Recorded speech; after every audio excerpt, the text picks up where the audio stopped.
राज्यसभा में मानसून सत्र के आखिरी दिन हुए हंगामे की जांच स्पेशल कमेटी करेगी। बताया जा रहा है कि एक हफ्ते के भीतर राज्यसभा की घटना की जांच के लिए कमेटी का ऐलान हो जाएगा। फिलहाल पूर्व सेक्रेटरी जनरल और कानूनी जानकारों से राय ली जा रही है। इधर संसद में पक्ष और विपक्ष की लड़ाई के बीच राज्यसभा सचिवालय ने 11 अगस्त को राज्यसभा के अंदर हुए हंगामे पर अपनी रिपोर्ट दाखिल की है। रिपोर्ट के मुताबिक हंगामे वाले दिन केंद्रीय मंत्री पीयूष गोयल और संसदीय कार्य मंत्री प्रहलाद जोशी के साथ तृणमूल कांग्रेस की सांसद डोला सेन ने बदसलूकी की थी। बता दें कि राज्यसभा सचिवालय ने विपक्ष के दावे को गलत बताया है। विपक्षी नेताओं ने यह दावा किया था कि कुछ महिला सांसदों समेत सदन के कई सदस्यों के साथ ऐसे बाहरी लोगों ने धक्का मुक्की की जो संसद की सुरक्षा का हिस्सा नहीं है। राज्यसभा सचिवालय ने एक बयान में कहा कि लोकसभा और राज्यसभा सचिवालय के कर्मियों को तैनात किया गया था, वहीं सुरक्षा कर्मियों में कोई बाहरी नहीं था।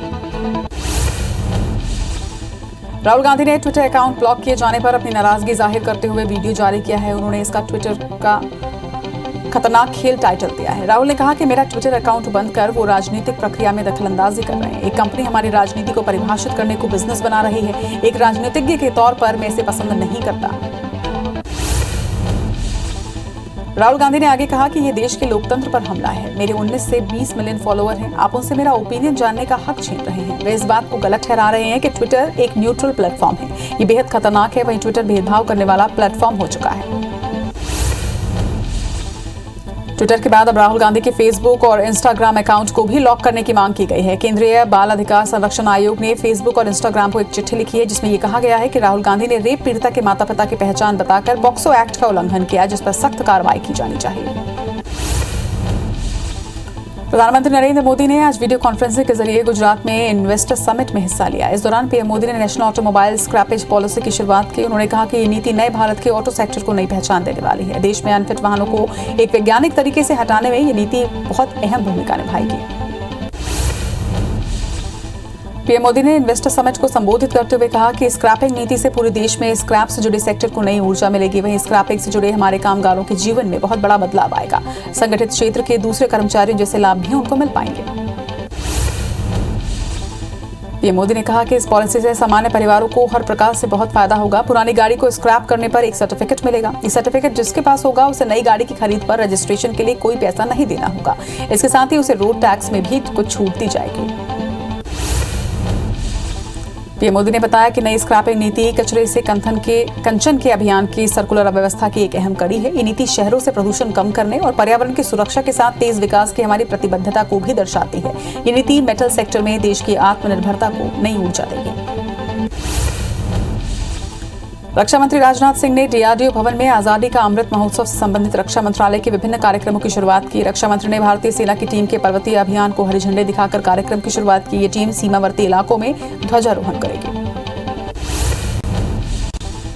अमृत महोत्सव के दौरान रक्षा मंत्री राजनाथ सिंह ने कहा कि राष्ट्रीय चेतना और राष्ट्रीय स्वाभिमान की भावना मनुष्य के हृदय की सबसे बलवती भावना होती है। राष्ट्रीय स्वाभिमान को दुनिया की कोई ताकत चुनौती देती है तो उसका मुकाबला करने के लिए हमारे तीनों सेना के जवान तैयार होते हैं और मुंहतोड़ जवाब देते हैं। 15 अगस्त को भारत में आजादी का अमृत महोत्सव मनाया जाएगा और इसी के उपलक्ष्य में खेल मंत्री अनुराग ठाकुर ने आज fit India freedom run 2.0 launch किया। ये इवेंट देश के 744 जिलों में होगा। इस दौरान खेल मंत्री अनुराग ठाकुर ने खिलाड़ियों को संबोधित भी किया और सभी प्रतिभागियों का हौसला बढ़ाया। केंद्रीय खेल मंत्री अनुराग ने कहा कि फिट इंडिया फ्रीडम रन 2.0 आजादी के 75वें वर्ष को मनाने के लिए और भारत को फिट रखने का एक आह्वान है। हमने देश भर में 750 जगहों पर इसमें कई हितधारकों को शामिल किया है। सभी जिलों में 75 गांव कवर किए जाएंगे और हर गांव में कम से कम 75 युवक इसमें हिस्सा लेंगे। जम्मू कश्मीर के बारामूला जिले में आतंकियों ने सुरक्षा बलों के एक दल पर ग्रेनेड से हमला कर दिया। हमले में सीआरपीएफ के 3 जवान घायल हुए हैं। वहीं एक पुलिस अधिकारी के मुताबिक दोपहर करीब 2:30 बजे उत्तर कश्मीर में एसबीआई मुख्य चौक सोपोर के पास सुरक्षा बलों के एक दल पर आतंकवादियों ने ग्रेनेड फेंककर हमला किया। जम्मू कश्मीर के कुलगाम मुठभेड़ में एक आतंकवादी मारा गया है। वहीं मुठभेड़ के बाद जारी सर्च ऑपरेशन खत्म हो गया है। आईजीपी कश्मीर विजय कुमार ने बताया कि ऑपरेशन अब खत्म हो गया है।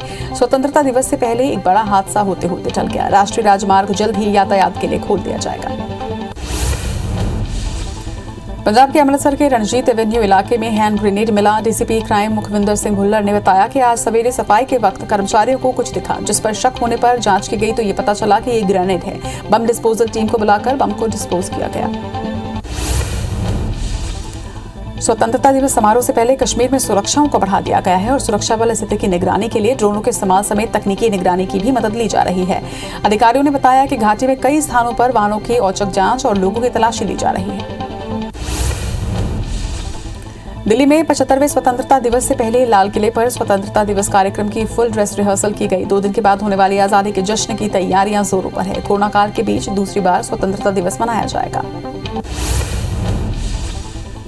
दिल्ली एम्स के निदेशक डॉक्टर रणदीप गुलेरिया कोरोना के 3rd वेव को लेकर बड़ा बयान उन्होंने दिया है। डॉक्टर गुलेरिया ने कहा है कि कोरोना की दूसरी वेव अभी खत्म नहीं हुई है। अभी भी 40,000 तक मामले रोज आ रहे हैं। कोविड उपयुक्त व्यवहार और वैक्सीन लगवाना बेहद जरूरी है। अगर हम ये सब करेंगे तो अगली वेव को रोक पाएंगे।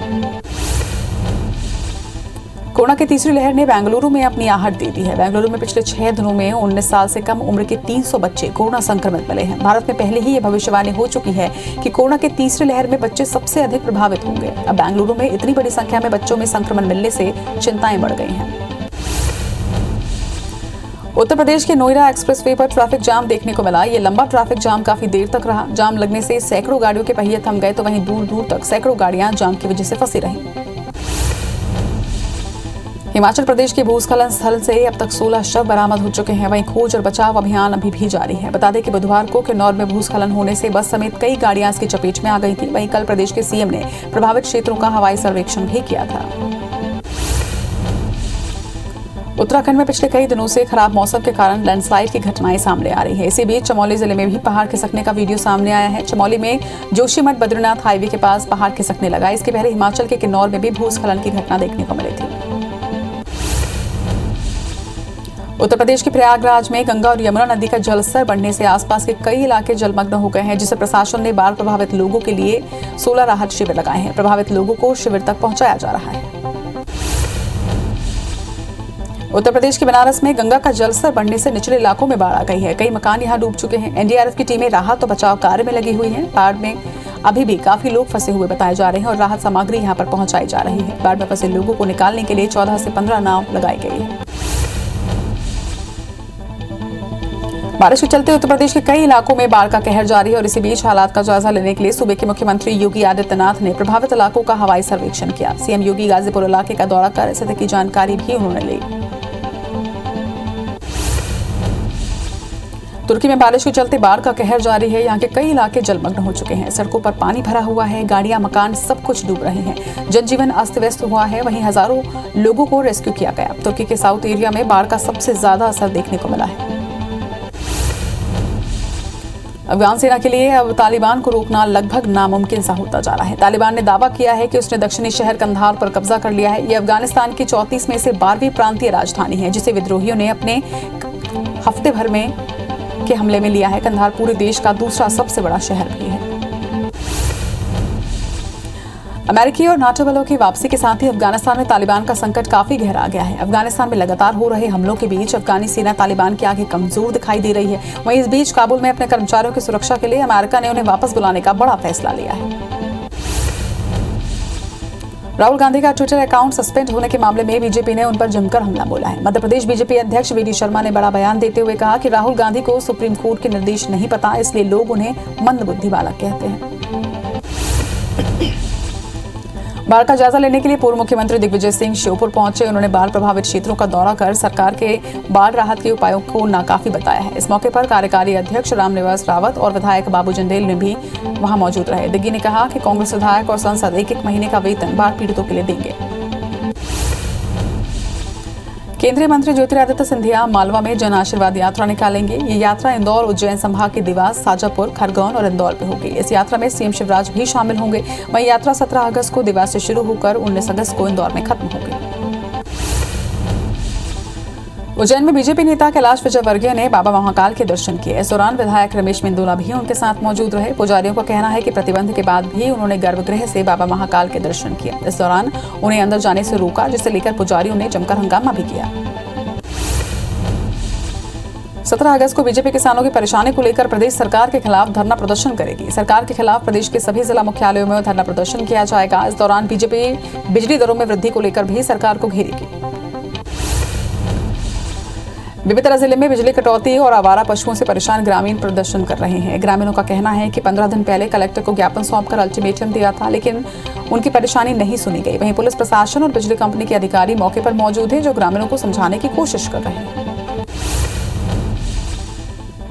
रीवा में IBC 24 की खबर का बड़ा असर देखने को मिला। खबर दिखाए जाने के बाद वार्ड बॉय को थप्पड़ मारने वाली डॉक्टर को निलंबित कर दिया गया है। बता दें कि वार्ड बॉय मरीज को लेकर डॉक्टर के पास पहुंचा था। इस पर डॉक्टर नीलम सिंह ने उसे तमाचा जड़ दिया था, जिसका वीडियो सोशल मीडिया में वायरल हुआ था। बलरामपुर जिले के राजपुर थाना में देर रात बड़ी संख्या में ग्रामीण पहुंचे। ग्रामीणों ने RES अधिकारियों के खिलाफ थाने में आवेदन किया और अधिकारियों पर धक्का मुक्की और गाली गलौज करने का आरोप लगाया। करजी गांव के ग्रामीण राजपुर थाना पहुंचे थे। आयोगों में अध्यक्ष पदों की नियुक्ति को हाईकोर्ट में चुनौती दी गई है, जिसे बिलासपुर हाईकोर्ट ने स्वीकार कर लिया है। मामले को लेकर कोर्ट ने राज्य सरकार समेत सभी पक्षकारों को नोटिस जारी कर जवाब मांगा है। बता दें कि बाल संरक्षण आयोग ST आयोग के खिलाफ जनहित याचिका दायर हुई है। स्वतंत्रता दिवस को महज 2 ही दिन बचे हैं। ऐसे में परेड की तैयारियां जोर शोर से जारी हैं। आज राजधानी भोपाल के लाल परेड ग्राउंड में फाइनल ड्रेस में रिहर्सल की गई। इस दौरान सभी जवान कोरोना गाइडलाइन का पालन करते हुए नजर आए। वहीं इंदौर में भी स्वतंत्रता दिवस की 75वीं वर्षगांठ के जश्न की तैयारी पूरी कर ली गई है। शहर के महेश गार्ड लाइन स्थित परेड ग्राउंड में आज फाइनल रिहर्सल की गई। बता दें कि 15 अगस्त के दिन कार्यक्रम में गृह मंत्री नरोत्तम मिश्रा मुख्य अतिथि के रूप में शामिल होंगे और ध्वजारोहण करेंगे। राजधानी रायपुर में भी स्वतंत्रता दिवस की तैयारियां तेज कर दी गई हैं। जवानों ने आज कोरोना गाइडलाइन का पालन करते हुए फुल ड्रेस रिहर्सल यहां किया। सभी जवान बैंड के साथ कदम ताल मिलाते नजर आए। बता दें कि कार्यक्रम में मुख्य अतिथि CM भूपेश बघेल होंगे। आजादी के 75वें साल के मौके पर अखिल भारतीय विद्यार्थी परिषद ध्वजारोहण महोत्सव मनाने जा रहा है, जिसमें ABVP कार्यकर्ता एक गांव एक तिरंगा अभियान के तहत प्रदेश के 8220 गांवों और बस्तियों में लोगों के साथ मिलकर 15 अगस्त के दिन ध्वजारोहण करेंगे और समाज को आजादी के महत्व के बारे में बताएंगे। सतना रेलवे स्टेशन के प्लेटफॉर्म में टी स्टॉल संचालक की मनमानी की शिकायत मिलने पर रेलवे ने कार्रवाई की है। महंगी कीमतों में सामान बेचने की शिकायत एक पैसेंजर ने रेलवे से की, जिसके बाद स्टॉल संचालक पर रेलवे ऑफ मिनिस्ट्री ने 5000 रुपए का जुर्माना ठोका। धमतरी के गोमड़ा गांव के पास एक पिकअप वाहन अनियंत्रित होकर पेड़ से जा टकराई, जिसमें ड्राइवर और कंडक्टर दोनों गंभीर रूप से घायल हुए हैं, जिन्हें केरे गांव पुलिस की मदद से जिला अस्पताल पहुंचाया गया। उड़ीसा से भिलाई की ओर जाते हुए यह हादसा हुआ है। सरगुजा के बतौली इलाके में महिला ने अपने 2 दोस्तों के साथ मिलकर 50 साल की जेठ की हत्या कर दी। पुलिस के मुताबिक विधवा बहू से कुछ लोग मिलने आते थे। ये बात रामेश्वर इक्का को अच्छी नहीं लगती थी। इसी बात से गुस्से में आकर उन्होंने 2 लोगों के साथ मिलकर जेठ का काम तमाम कर दिया। पुलिस ने मामला दर्ज कर आरोपी को गिरफ्तार कर लिया है। सागर जिले में आपसी विवाद में हुई फायरिंग में गोली लगने से एक युवक की मौत हो गई, जबकि 2 युवक गंभीर रूप से घायल हुए हैं, जिन्हें इलाज के लिए अस्पताल में भर्ती करवाया गया है। घटना खुरई थाना क्षेत्र के गुलर गांव की बताई जा रही है। फिलहाल पुलिस आरोपियों की तलाश कर रही है। मंडला के बीजाडांडी थाना क्षेत्र के NH30 स्थित ढाबे पर 2 गुटों के बीच हुए विवाद में गोलियां चली और इस विवाद में जबलपुर के हिस्ट्री शीटर बबलू पंडा की मौके पर ही मौत हो गई। बता दें कि विवाद जुए के फंड चलाने को लेकर हुआ था। अंबिकापुर में एक युवक ने सरेआम डंडे से पीट कर पुलिसकर्मी को घायल कर दिया। ये घटना कल प्रतापपुर चौक के पास हुई। आरोपी की आत्महत्या की कोशिश के मद्देनजर पुलिस टीम मौके पर पहुंची। वहीं SI संजय तिवारी के घर के भीतर पहुंचते ही आरोपी ने उस पर डंडे से हमला कर दिया। घायल SI को अस्पताल में भर्ती करवाकर आरोपी को हिरासत में लिया गया है। कवर्धा सिटी कोतवाली पुलिस ने सरकारी नौकरी लगाने के नाम पर 23 लाख रुपए की ठगी करने वाले आरोपी को गिरफ्तार किया। आरोपी महासमुंद जिले का रहने वाला है, जो कि पहले महासमुंद जनता कांग्रेस जोगी पार्टी में नेता था। सरगुजा जिले के मैनपाट में हाथियों के दल का उत्पात जारी है। हाथियों के दल ने 6 ग्रामीणों के मकान को तोड़कर घर में रखे अनाज को खाने लगे, जिसके बाद ग्रामीणों ने हाथियों को पत्थर और गुलेल से खदेड़ा। बता दें कि हाथियों ने बीते 9 महीने में 124 से अधिक मकान को तोड़ा है और 160 से अधिक ग्रामीणों की फसल को भी तबाह किया है। धार्मिक नगरी उज्जैन में महाकालेश्वर मंदिर के ऊपरी तल पर बने नागचंद्रेश्वर के पट खोले गए हैं। साल में केवल एक बार 24 घंटे के लिए पट खोले जाने की परंपरा का निर्वहन किया, मगर आम श्रद्धालुओं के दर्शन पर पूर्ण तरीके से प्रतिबंध रहा। वहीं महानिर्वाणी अखाड़े के महंत विनीत गिरी ने विधान के साथ पूजा अर्चना की शुरुआत की। रायगढ़ के बरमकेला में कलगाटार गांव में रामगोपाल नामक युवक के दावे पर खुदाई की गई, तो वहां पर एक शिवलिंग, 3 कलश, त्रिशूल और 550 रुद्राक्ष मिले हैं। इसके साथ ही त्रिमूर्ति के पिंड मिलने के बाद ग्रामीणों ने पूजा अर्चना शुरू की है। गांव के युवक ने यथास्थान इनके दबे होने की बात ग्रामीणों से कही थी। उसने ये सब बातें सपने में देखे जाने का बताया। जबलपुर में ट्रांसजेंडर पर्सन एक्ट के तहत रजिस्ट्रेशन करवाने वाले ट्रांसजेंडर्स को फोटो परिचय पत्र और रजिस्ट्रेशन सर्टिफिकेट प्रदान किए गए। शहर के 15 से ज्यादा ट्रांसजेंडर्स को कलेक्टर कर्मवीर शर्मा ने कलेक्ट्रेट में आयोजित एक कार्यक्रम में सर्टिफिकेट प्रदान किया। जबलपुर शहर में आज से 3 मेमू ट्रेनें पटरी पर दौड़ेंगी। सीएम शिवराज सिंह चौहान वर्चुअल माध्यम से उन्होंने ट्रेन को हरी झंडी दिखाई और इसका शुभारंभ किया। बता दें कि सतना, कटनी और इटारसी समेत 3 मेमू ट्रेन शुरू की जा रही है, जिसमें यात्रियों को काफी राहत मिलेगी।